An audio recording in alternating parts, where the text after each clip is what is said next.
أعوذ بالله من الشيطان الرجيم.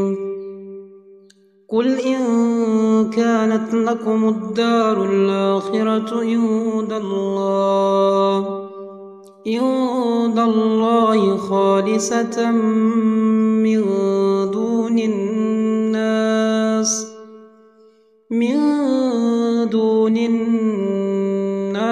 فتمنوا الموت إن كنتم صادقين ولن يتمنوه أبدا بما قدمت أيديهم والله عليم بالظالمين. ولتجدنهم أحرص الناس على حياة ومن الذين أشركوا يود أحدهم لو يؤمر ألف سنة وما هو بمزحزحه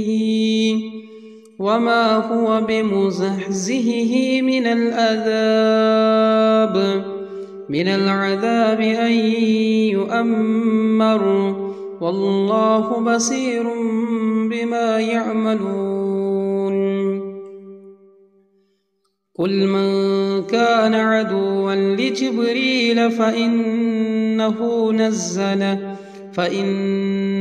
نزله على قلبك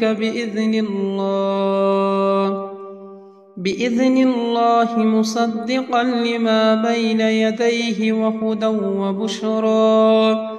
وهدى وبشرى للمؤمنين.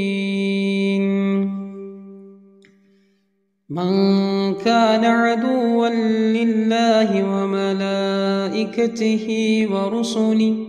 ورسله وجبريل وميكال فإن الله عدو للكافرين.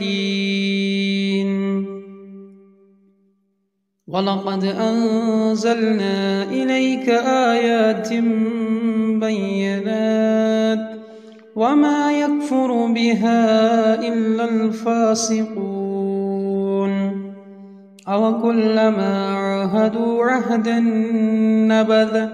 نبذه فريق منهم بل أكثرهم لا يؤمنون.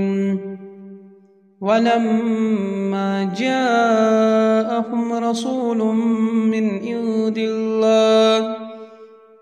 عند الله مصدق لما معهم نبذ فريق من الذين أوتوا الكتاب كتاب الله وراء ظهورهم كأنهم لا يعلمون.